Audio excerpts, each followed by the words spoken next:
Hello everyone, welcome to my channel. ಇವತ್ತು ನಾನು ನಿಮಗೆ ದೋಸೆಗೆ ಪರ್ಫೆಕ್ಟ್ ಪಲ್ಯ ಆಗಿರುವಂತಹ ಒಂದು ಈರುಳ್ಳಿ ಪಲ್ಯ ಯಾವ ರೀತಿ ಮಾಡೋದು ಅಂತ ತೋರಿಸ್ತೀನಿ. ಯಾವಾಗಲೂ ಆಲೂಗಡ್ಡೆ ಪಲ್ಯ ತಿಂದು ಬೇಜಾರಾಗಿರುತ್ತಲ್ವ, ಆವಾಗ ಇದನ್ನು ಟ್ರೈ ಮಾಡಿ. ಇದನ್ನು ನೋಡೋಕ್ಕೂ ಮುಂಚೆ ನೀವೇನು ನನ್ನ ಚಾನಲ್ನ ಸಬ್ಸ್ಕ್ರೈಬ್ ಆಗಿಲ್ಲ ಅಂದರೆ ಸಬ್ಸ್ಕ್ರೈಬ್ ಆಗಿ ಪಕ್ಕದಲ್ಲಿರೋಂಥ ಬೆಲ್ ಐಕಾನನ್ನು ಕ್ಲಿಕ್ ಮಾಡಿ. ಅದರಿಂದ ನಾನು ಹಾಕುವಂಥ ಪ್ರತಿಯೊಂದು ವಿಡಿಯೋ ನೋಟಿಫಿಕೇಷನ್ಸ್ ನಿಮಗೆ ಬರುತ್ತೆ.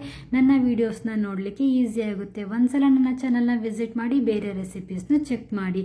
ಫಸ್ಟಿಗೆ ಇಲ್ಲಿ ನಾನು ಒಂದು ಪ್ಯಾನ್ ತಗೊಂಡು ಅದಕ್ಕೆ ನಾನು ಒಂದು 2 ಟೇಬಲ್ ಸ್ಪೂನ್ ಅಷ್ಟು ಎಣ್ಣೆನ ಹಾಕೊಳ್ತಾ ಇದ್ದೀನಿ. ಎಣ್ಣೆ ಸ್ವಲ್ಪ ಬಿಸಿ ಆದಮೇಲೆ ಒಂದು 1/4 ಚಮಚದಷ್ಟು ಸಾಸಿವೆ ಮತ್ತು ಒಂದು 1/4 ಚಮಚದಷ್ಟು ಜೀರಿಗೆ, ಒಂದು 7 ರಿಂದ 8 ಎಸಳಷ್ಟು ನಾನು ಹಸಿ ಕರಿಬೇವನ್ನು ಹಾಕೊಳ್ತಾ ಇದ್ದೀನಿ.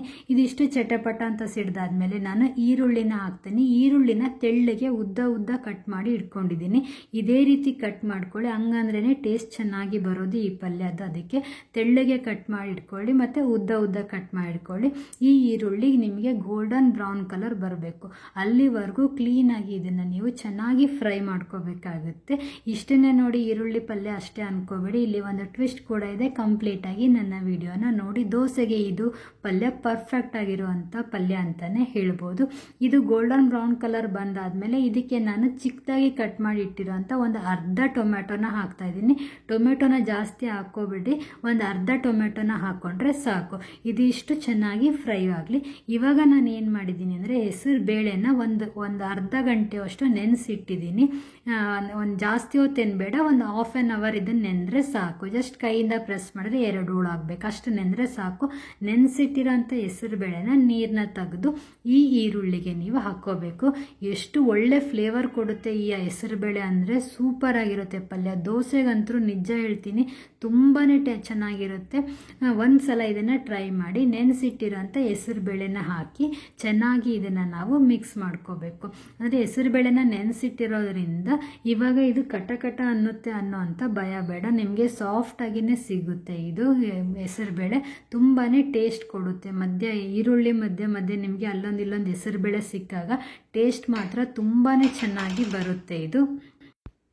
ಇದಕ್ಕೆ ನಾನು ಇವಾಗ ಏನು ಮಾಡ್ತೀನಿ, ಒಂದು ಅರ್ಧ ಟೀ ಕಪ್ ಅಷ್ಟು ನೀರನ್ನ ಹಾಕ್ಕೊಳ್ತಾ ಇದ್ದೀನಿ. ನೀರನ್ನು ಜಾಸ್ತಿ ಹಾಕ್ಕೊಳಕ್ಕೆ ಹೋಗ್ಬೇಡಿ, ಒಂದು ಅರ್ಧ ಟೀ ಕಪ್ ಅಷ್ಟು ಹಾಕಿದರೆ ಸಾಕು. ತೀರಾ ಈರುಳ್ಳಿ ಕರ ಅನ್ನಬಾರ್ದು ಬಾಯಿಗೆ ಅನ್ನೋ ಕಾರಣಕ್ಕೆ ಒಂದು ಅರ್ಧ ಟೀ ಕಪ್ ಅಷ್ಟು ಹಾಕಿ ಜಸ್ಟ್ ಈರುಳ್ಳಿನ ಸಾಫ್ಟ್ ಮಾಡ್ಕೊಳ್ತೀನಿ ಅಷ್ಟೇ. ಒಂದು ಅರ್ಧ ಕಪ್ ನೀರನ್ನು ಹಾಕಿ ಇದಕ್ಕೆ ನಾನು ಒಂದು 1/4 ಚಮಚದಷ್ಟು ಅರಿಶಿನ ಪುಡಿ ಮತ್ತು ಒಂದು ಅರ್ಧ ಚಮಚದಷ್ಟು ಖಾರದ ಪುಡಿ, ಖಾರ ನೋಡ್ಕೊಂಡು ನೀವು ಬೇಕಿದ್ರೆ ಜಾಸ್ತಿ ಹಾಕ್ಕೋಬಹುದು. ಮತ್ತು ಒಂದು ಚಿಟಿಕೆ ಅಷ್ಟು ನಾನು ಇದಕ್ಕೆ ಗರಂ ಮಸಾಲನ ಹಾಕ್ಕೊಂಡಿದ್ದೀನಿ. ರುಚಿಗೆ ತಕ್ಕಷ್ಟು ಉಪ್ಪನ್ನ ಹಾಕ್ಕೊಳ್ತಾ ಇದ್ದೀನಿ. ಈರುಳ್ಳಿ ಪಲ್ಯ ಇರೋದ್ರಿಂದ ಉಪ್ಪು ಜಾಸ್ತಿ ತಗೊಳೋದಿಲ್ಲ, ನೋಡಿ ಸ್ವಲ್ಪ ಹಾಕ್ಕೊಂಡು ಚೆನ್ನಾಗಿ ಇದನ್ನು ಮಿಕ್ಸ್ ಮಾಡ್ಕೊಳ್ಳಿ. ಈರುಳ್ಳಿ ಏನು ಮಾಡಬೇಕು, ಅರಿಶಿನ ಪುಡಿ, ಖಾರದ ಪುಡಿ, ಉಪ್ಪು ಅಷ್ಟನ್ನು ಕ್ಲೀನಾಗಿ ಅಬ್ಸರ್ವ್ ಮಾಡ್ಕೋಬೇಕು. ಅಲ್ಲಿವರೆಗೂ ಇದನ್ನು ನೀವು ಚೆನ್ನಾಗಿ ಕುದಿಲಿಕ್ಕೆ ಬಿಡಿ. ಇದಕ್ಕೆ ಇನ್ನೊಂದು ಮೇನ್ ಇಂಗ್ರೀಡಿಯೆಂಟ್ ಏನಂದರೆ, ಇದು ಚೆನ್ನಾಗಿ ಕುದಿಯೋ ಅಷ್ಟರಲ್ಲಿ ನಾವೇನು ಮಾಡಬೇಕು, ಹಸಿ ಕೊಬ್ಬರಿ ಬರುತ್ತಲ್ವ, ಅದನ್ನು ನಾನು ಮಿಕ್ಸಿ ಮಾಡಿ ಇಟ್ಕೊಳ್ತಾ ಇದ್ದೀನಿ. ತುರಿಯೋಕೆ ಹೋಗ್ಬೇಡಿ, ತುರಿದ್ರೆ ಎಳೆ ಬರುತ್ತೆ ಬಾಯಿಗೆ, ಟೇಸ್ಟ್ ಬರೋದಿಲ್ಲ. ಹಾಗಾಗಿ ಮಿಕ್ಸಿ ಮಾಡ್ಕೊಂಬಿಡಿ, ಪೂರ ಸಣ್ಣಗೆ ಇದನ್ನು ನಾವು ಮಿಕ್ಸಿ ಮಾಡ್ಕೋಬೇಕಾಗುತ್ತೆ.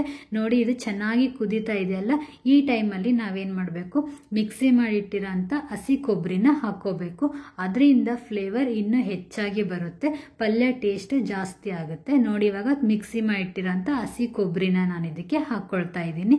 ಆಮೇಲೆ ಚಿಕ್ಕದಾಗಿ ಕಟ್ ಮಾಡಿರೋಂಥ ಕೊತ್ತಂಬರಿ ಸೊಪ್ಪು, ಇದನ್ನು ಕೂಡ ಹಾಕ್ಕೊಂಡು ಚೆನ್ನಾಗಿ ಮಿಕ್ಸ್ ಮಾಡಿದರೆ ಸೂಪರ್ ಆಗಿರುವಂಥ ಹೆಸರುಬೇಳೆ ಈರುಳ್ಳಿ ಪಲ್ಯ, ದೋಸೆಗೆ ಪರ್ಫೆಕ್ಟ್ ಕಾಂಬಿನೇಷನ್ ಇರೋಂಥ ಪಲ್ಯ ರೆಡಿ ಆಗುತ್ತೆ. ನಿಮ್ಮ ಮನೆಯಲ್ಲೂ ಕೂಡ ಇದನ್ನು ಒಂದ್ಸಲ ಟ್ರೈ ಮಾಡಿ. ಟೇಸ್ಟ್ ಯಾವ ಥರ ಬಂತು ಅಂತ ಮಿಸ್ ಮಾಡದೆ ಕಮೆಂಟ್ ಮಾಡಿ. ನೀವಿನ್ನೂ ನನ್ನ ಚಾನಲ್ನ ಸಬ್ಸ್ಕ್ರೈಬ್ ಆಗಿಲ್ಲ ಅಂದರೆ ಸಬ್ಸ್ಕ್ರೈಬ್ ಆಗಿ, ಲೈಕ್ ಮಾಡಿ, ಶೇರ್ ಮಾಡಿ, ಕಮೆಂಟ್ ಮಾಡಿ. ಪ್ಲೀಸ್ ನನ್ನ ಚಾನಲ್ನ ಸಪೋರ್ಟ್ ಮಾಡಿ. ಇನ್ನು ಒಳ್ಳೆ ರೆಸಿಪೀಸ್ನೇ ನಾನು ನಿಮಗೆ ತೋರಿಸ್ತೀನಿ. ಈ ದಿನ ನಿಮಗೆ ಶುಭವಾಗಿರಲಿ ಅಂತ ಕೇಳ್ಕೊಳ್ತಾ ಈ ವಿಡಿಯೋನ ಎಂಡ್ ಮಾಡ್ತಾ ಇದ್ದೀನಿ. Thanks for watching.